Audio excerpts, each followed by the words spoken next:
Hey there, Homeschool Mom Baddies. It's Coach Tia here, and today we're going to talk about everything related to homeschooling with confidence and what that means to you.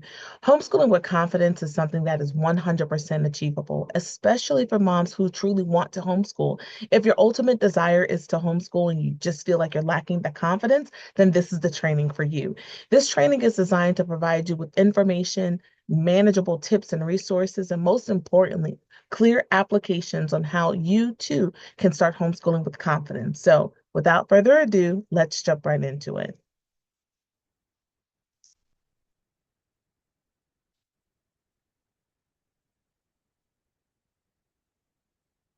All right, homeschooling with confidence. This presentation is designed to empower moms, just like you and me, with the tools and knowledge you need to feel confident and successful in homeschooling your children.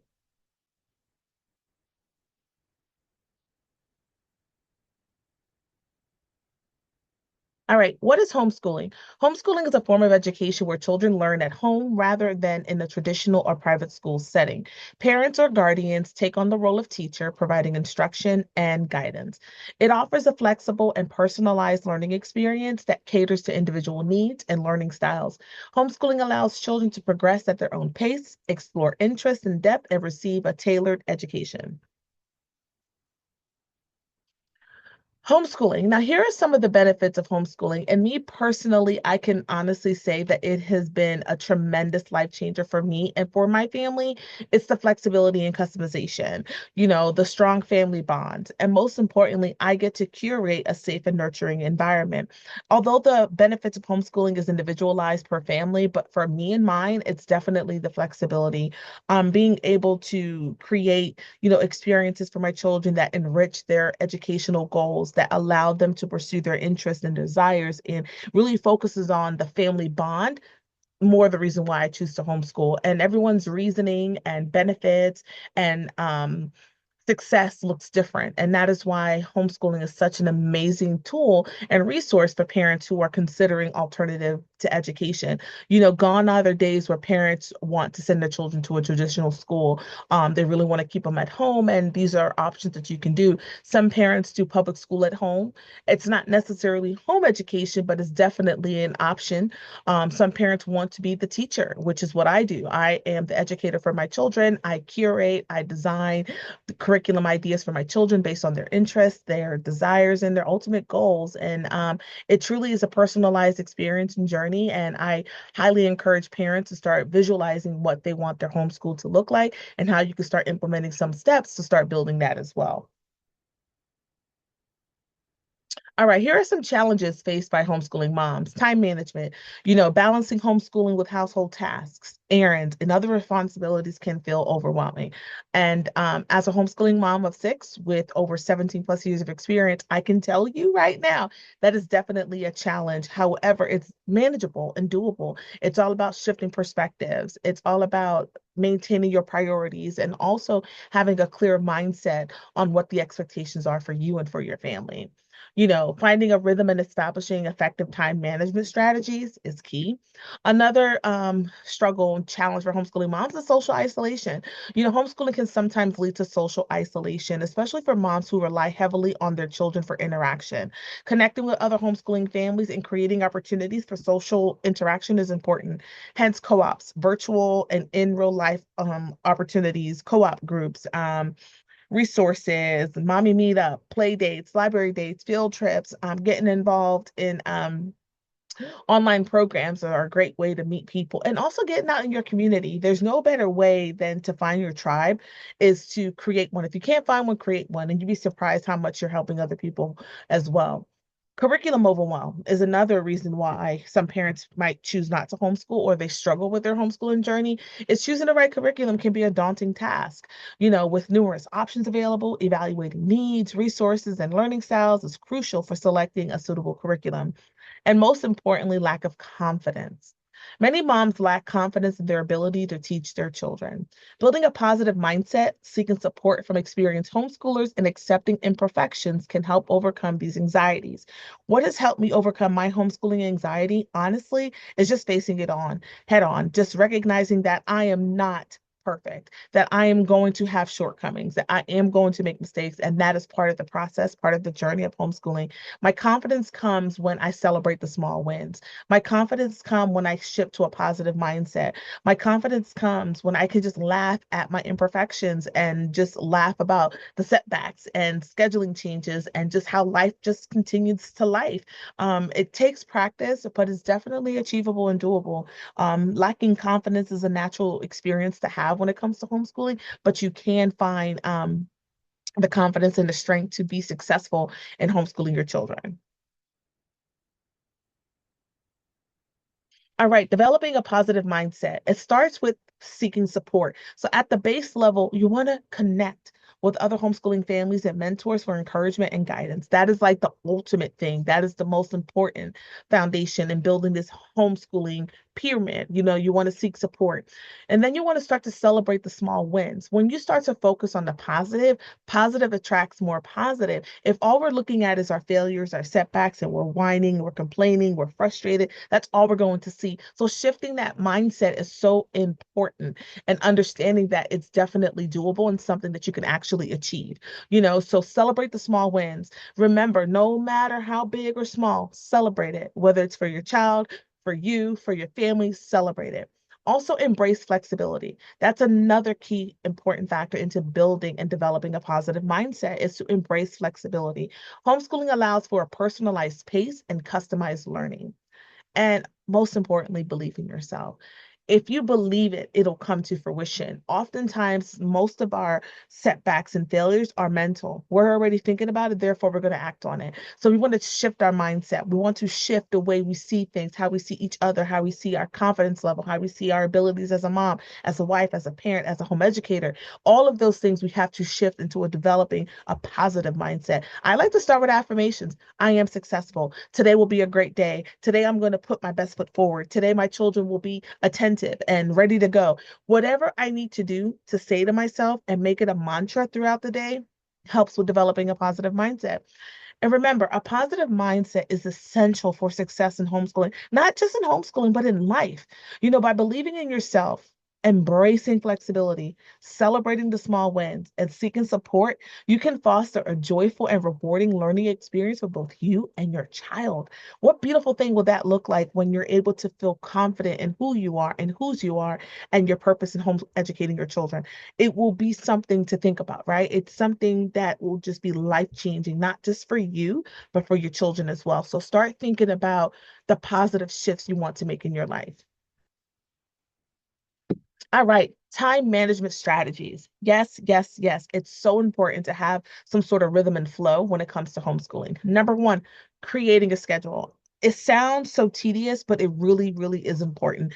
Creating a schedule, having a start time and end time is one thing, but understanding how you're feeling in those starts and end times is essential. Start by creating a daily or weekly schedule that outlines when you will focus on each subject. Be realistic. Factor in breaks, meals, and other household responsibilities. This helps structure your day and ensures that you allocate enough time for each subject. For me, as a homeschooling mom of six, I include everything into my schedule. From sunup to sundown, we are immersed in doing something, albeit educational, household related, or both. We are doing something. Wake up time for mom and dad is usually around 6 a.m. I set my alarm for 5:40, get up by 5:45, 6 o'clock. I nurse the little one, and then I work with my husband. We do our devotional as a couple. We pray together. We have breakfast, and my husband goes off to work. So from about 6:45 to about 7:30 is mommy time. So I make my coffee. I do my own individual devotional. I pray, I meditate, get my mind ready for the day, focus on my priorities, what we need to focus on. My children start to get up around 7:40, 7:45, and they start their morning chores. Everyone has chores in the morning, and that's non-negotiable. Chores are done before we even have breakfast. So if my children get up by 7:30, 7:45, they're able to do their chores. They're done with their chores probably about 8:30, and then breakfast happens. While we're doing breakfast, the children are, getting up, getting their stuff ready, doing what they need to do. They're having their breakfast, and then we do Bible devotional. We try to do Bible devotional between 9:15 and 9:30, and then we're usually done by then by 10. So by 10 a.m., my children are starting their official school day, so to speak. So they're working on the individualized lessons from 10 to 11. then they typically have like their first AM break from like 11 to 11:30. They take a quick break, they have a snack, they stretch their legs, they use the restrooms, they interact, they play, whatever. From 11:30 to about 12:30 is our second part of our homeschool morning. They're working on their individual lessons. From 12:30 to 2:30 is lunchtime and break time, and also nap time for the little ones. So from 12:30 to 2:30, my children are on break. They're having their lunch. I'm preparing lunch. I'm also doing afternoon chores, maybe throwing in a load of laundry, putting some laundry away. So that's all encompassing what we're doing from 12:30 to 2:30. 2:30, we're back from lunch, back from break, back from nap. Usually the two younger ones are still napping, so my other four are able to do more of their own work. At this point, I'm using technology so they can interact with their tablets, they can join their online groups, they can do individual work, or we can do a family lesson. It just really depends on the mood and the topic of the month, because we know we school year round. So they go from 2:30 to about 3:30, get another break from 3:30 to 4, and then by 4 o'clock, we're pretty much done with formalized lessons. So from 4 to about 6 is when they have free time. They can play their devices, they can read a book, they can hang out with their siblings or friends, whatever they want to do from 4 to 6. Dinner time is from 6. I start prepping dinner in the afternoon, so dinner's usually ready by 6. My husband comes home from work and it's dinner time. We have dinner from about 6 to 6:30. After dinner, we have family devotional for an hour. So from 6:30 to 7:30, we have family devotional. And from 7:30 to 9:30, my children have their free time again. So that's our schedule. We are year-round homeschoolers. So it sounds like a lot, but we do everything year-round. So we're not really um running around. We have days for assigned tasks and different things, but that's typically how our schedule works for a homeschooling family of six that schools year round. Life is homeschool. We don't stop life because we have to do schoolwork. Schoolwork is our life. It's factored into what we do. Like I mentioned, chores are part of a home education, making sure that they do their responsibilities, such as not just their chores, their schoolwork, their Bible study, their devotionals, all of that plays into it. So truly depends on how you set up your homeschool life. It's definitely possible. Number two, prioritize tasks. Making sure you identify the essential tasks for each subject and prioritize them. This allows you to focus on the most important aspects of each lesson and ensure that you cover the most crucial information. That's important, especially if you are doing the traditional homeschooling stuff where you have a set time, end time for stuff. That's definitely great. But because we are more eclectic in these schoolers, we just kind of go with the flow. So I focus on what we want to focus on, and then we just kind of incorporate other elements into it as well. And this doesn't just have to focus on the academic side. This could be a schedule for your entire life. And that's what I do. That's our lives right now as current successfully homeschooling six children. We have to stick to a schedule, and it incorporates all aspects of our lives. If I have doctor's appointments or engagements or client appointments, all of that works around our family schedule. Also, number three, break down large tasks. Divide large tasks like teaching a unit on history or completing a science project into smaller, manageable chunks. Also, utilize technology. I know some parents it's taboo to have technology into their homeschool, but with the advancement of AI and how technology is changing our lives, it is beneficial, if not imperative, that you incorporate aspects of technology into your homeschooling journey so that way your children are equipped for the future. Ooh, all right. Establishing a routine. Structure your day. Flexibility is key. Remember to incorporate breaks and have a consistent bedtime routine. Because I have two younger ones, I have a 4-year-old and a 2-year-old, and that 2-year-old still nurses every single day. I have to be consistent with the bedtime as much as I can. I try to get the little ones down between 8:45 and 9 o'clock so that way I have more time with my older ones and some time with my honey. But it really depends on that 2-year-old because she is definitely the boss of the family for sure. All right, curriculum selection is probably one of the biggest topics of contention for homeschooling moms because there's so many options. But before you design or select a curriculum, you have to first understand what type of homeschooling journey you want to be on. In previous videos, we talked about the different homeschooling styles. We have eclectic, we have unschoolers, we have Charlotte Mason, we have classical, we have Montessori, we have traditional. I mean, the list goes on and on and on. And if you don't know much about different homeschooling styles, watch my other videos titled How to Find Your Homeschooling Style, and it goes into great detail about the different homeschooling styles that you can develop or incorporate into your homeschooling journey. So that way curriculum selections will be a lot easier. Okay. You want to first and foremost find a curriculum that aligns with your child's learning style and interests. I stress so much on the importance of understanding how your children learn in order to be successful with homeschooling. If you are not aligning your curriculum, your agenda, your schedule with how your children learn, you're doing yourself a disservice. So please, please, please start understanding how your children learn. Focus on that. I have a whole entire video and section. I also have a test that I've designed to help parents, figure out their child's learning style. It is for sale on my Stand store. I think it's about $8. Go ahead and get it so that way you have that tool in your hand so you can truly understand your child's homeschooling style and how they learn, because understanding how your child learns should be key first factor into building out your homeschool dream life. So please, please, please go to the video, watch it, talk to your child, figure out how they learn so that way you can create something that's going to make both you and your child happy.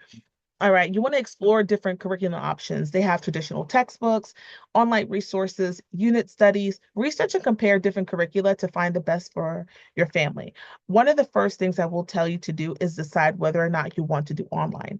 If you want to do textbook. If your child is a visual learner, then online will probably be the best bet.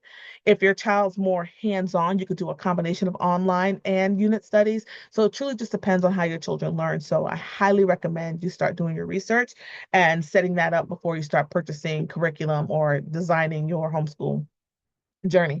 And also, don't be afraid to customize your curriculum. Feel free to supplement or adapt materials to meet your child's specific needs and interests. All right. Teaching methods and styles goes hand in hand with learning styles. It goes so well once you find that rhythm of how you teach and how your children learn, so that way you can incorporate that on so many levels. Incorporate hands-on activities and games to make learning engaging and fun. Oh my gosh. Fun. Remember that, fun. Education should be fun. Education should be entertaining. Education should be personalized. Education should be designed specifically with your child and your family in mind. So get creative and make sure it's fun for you and for your child. Explore various teaching styles like Montessori, Charlotte Mason, or unschooling to find what best suits your family's and your child's learning preferences. Encourage open dialogue and discussions to foster critical thinking and communication skills, and also introduce project-based learning to allow children to apply knowledge in real-world context. The Charlotte Mason is big on that, on life studies and incorporating life into the educational journey. And just to give you a little brief overview, Charlotte Mason is very heavily literature focused. So if you have a child, if you're a family that loves to read and gets immersed into literature, then Charlotte Mason probably be where I would recommend you start to research. If you're more traditional and you want to start and end time, you kind of want to do it 5 days a week and mirror the public and private school systems, then traditional will probably be your best bet. All right, extracurricular activities. Yes, yes, yes. Parents want to know what can they do with their children in order to keep them entertained and physically active. First and foremost, the YMCA or the Boys and Girls Club is a great resource to start. Find your local parks and rec to see if there's any activities that your children can participate in. And also find extracurriculars such as taekwondo, karate, dance, ballet. And again, those have costs associated with them, but there are so many that can be free or nearly free that I highly recommend you research in your local community. Arts and crafts, great fun stuff. And community involvement, engage in volunteer work, join community clubs, or participate in local events. This teaches valuable life skills, promotes social responsibility, and builds a sense of belonging. And again, we talked about that homeschooling can be isolating, and I want you all to start thinking about ways to incorporate your children into various activities in and around your community.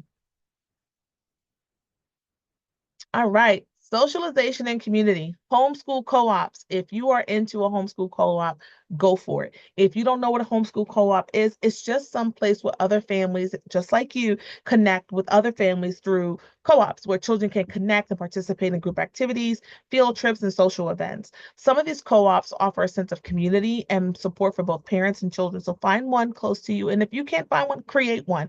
There's no better way. If you can't find what you're looking for, just make it up and do it and make it work for you and for your family. You'd be surprised how many people might participate. So start doing your research. Don't be afraid to start something new because you'd be better off for it and your children. Local events and activities. Start with the library, your parks and recs. Those are great places to look for. Find some online groups so that way you can connect with other moms and see what they're doing on the extracurricular side for their children. Visit the libraries, parks, gatherings, providing opportunities for your child to interact with other children and engage in shared activities. Sports and extracurricular. YMCA, Boys and Girls Club, Parks and Rec are great places to start. They do have some basketball camps, football camps. Just find out what your children are interested in and what your budget would allow for and start researching from there. Self-care for homeschooling moms. This is a whole entire lesson in and of itself, but I wanted to touch on it and just give you a brief overview that homeschooling is a burnout if you don't practice self-care. I'll say it one more time. Homeschooling can be a burnout if you do not practice and prioritize self-care. Self-care for homeschooling moms, it's its own category. It's its own course. It's its own pain point for homeschooling moms. But self-care is essential to life as a whole. But I want to focus specifically on homeschooling because I was guilty of that. When I started homeschooling in the very beginning, I burnt myself out. I was miserable. My husband was miserable. My children were miserable. Even my dog was miserable. It was just not a good fit for me because I wasn't prioritizing self-care. Now that I'm more mature in my homeschooling journey, I've found ways to incorporate homeschooling and make sure that I'm prioritizing my self-care and mental health, and my life has changed for the better. And that is a whole another course that I'm working on. I'm actually thinking of doing a workshop talking specifically about self-care for homeschooling moms and how we can battle it together and create a community of women that are thriving both in life and also in their homeschooling journeys. So first and foremost, prioritize your needs. Taking care of yourself is not selfish. It's essential. Schedule time for activities that recharge you, whether it's exercise, reading, spending time with friends and family, or simply relaxing. Make sure you're getting enough sleep and eating healthy foods to maintain your energy levels. Seek support. Don't be afraid to ask for help. Talk to your partner, your family, your friends about your challenges and seek support from other homeschooling parents. That is why joining a homeschooling group can provide you with support, valuable resources, a sense of community, engagement, encouragement. Just find a group. If you can't find one, create one. Join one now to get that support, to build that momentum, because again, it's best to seek support and create your tribe before you jump in feet first into homeschooling and then you're burnt out. Okay. So be very, very proactive on that. And also practice mindfulness. Engage in mindfulness activities like meditation or yoga to manage stress and develop a sense of calm. These techniques can help you stay grounded and focused even during challenging days, which with homeschooling can be every day. So really practice mindfulness, seek support, and prioritize your self-care needs. All right, handling burnout and stress. Recognize the signs. Prioritize self-care, seek support, reevaluate expectations. Again, I cannot stress enough. You cannot pour from an empty cup. So start filling up your cup, whether it's like what she's doing here, that's a beautiful bubble bath. If that's what you have to do, do it. If it means drinking your coffee while it's hot, going for a walk around the block, saying breath prayers. What helps me recenter and release some stress is to say a quick breath prayer. Whatever you need to do it so you can minimize burnout and stress. Measuring progress and success. You can measure progress by observations. You can look at your children to see how they're thriving. You can do a portfolio. Some states, again, depending on the state you're in, may require portfolios, but I highly recommend parents keep a record of your children's work, especially their great work, so that way you have a reference point. Assessments are a great tool. I use testing twice a year, and my state requires proof of progress every 3 years to be tested, but I test my child every year. I test them the beginning of the school year for the grade that they just previously completed, and then I test them at the end of the school year for the grade that they should be going into to make sure that they're kind of in line. So for example, if I have a rising fifth grader in the beginning of the year, I will test him for concepts in fourth grade. Make sure he has done all his stuff. He's right where he needs to be. We do our fifth grade year. At the end of his fifth grade year, I will test him for the sixth grade to see where he is, making sure he's able to jump into that next role. It sounds crazy, but it makes sense and it works for our family so that I can kind of gauge where my children are. We're technically able to complete 2 grade levels a year so that way my children can finish school in half the time than it would if they were going to a traditional school setting. Because homeschooling is personalized and my children are pursuing their interests, they're able to tackle on the work based on what they're interested in and making sure that they're hitting their milestones and targets, because some children excel faster than others. And as a parent, your goal is to make sure you're keeping your children entertained and engaged, and most importantly, that they're progressing as they should. And also self-reflection. Encourage your child to reflect on their learning journey, identifying areas of strength and growth. And you could do that through observations, portfolios, or assessments, and just ask them. Children will tell you the truth. They're like, you know what, Mom, I don't think I'm doing great in math this year. Technically, I'm in the seventh grade. I should be doing pre-algebra, but I'm really struggling on my math facts. Okay, so let's focus on the math facts. So for me, that's what we do, and it works for our family. So start deciding on how you want that to look for yours. All right, seeking support and resources. We talked about it before, homeschooling groups, teacher mentors. Find a seasoned homeschool mom to mentor you, to get involved with, so that you can connect and create those connections for both you and for your children. And there's online forums and community like the Homeschool Mom Baddie community on Facebook. That is a free community that you are free to join. Let me know. I can send you the link, or you can search it online on Facebook and join the group. Homeschool Mom Baddie. I think it's a great community. We have so many moms there sharing information and wisdom. It's very active. I'm very active on that group. So if you want to join, let me know and I'll go ahead and send you the link. All right. So as we wrap up this training session, I want you all to start thinking about two important things. Number one, how your child learns. So important. Number two, how you want to design your homeschool life. Those are the two most important building blocks for building out your homeschool dream life. So at the end of this training, I want you all to take out a piece of paper and start writing down ideas on what you want for your homeschool life. Are you Charlotte Mason? Are you Montessori? Are you traditional? Are you unschooler? And if you want more information on that, go to one of my previous videos titled How to Find Your Homeschooling Style, so that way you can figure out which one fits for you and for your family. In the meantime, as you're building out your homeschool dream life, don't forget the importance of prioritizing your self-care. When you create your schedule, include breaks. When you are including your breaks, make sure you're focusing on self-care. Don't just take a break to cook dinner. Take a break, have a cup of coffee, take a couple deep breaths, go for a walk, and then prep dinner. Incorporate those breaks while you're prioritizing your self-care. Okay. I want you all to do that for me. And again, if you have any questions, comments, concerns, you can reach out to me directly at info@homeschoolmombaddie.com or homeschoolmombaddie@gmail.com. Either way, it goes directly to me and I will personally respond to you with your questions, either via video or by email. Depending on the content of the question, I may just post a video in response to that with the whole community grows from that information as well. In the meantime, be kind to yourself, love yourself, and remember, Baddie, you got this. Until next time, take care of yourself. And remember, you will get to where you're going just one step at a time. Take care now. Until the next one. Bye.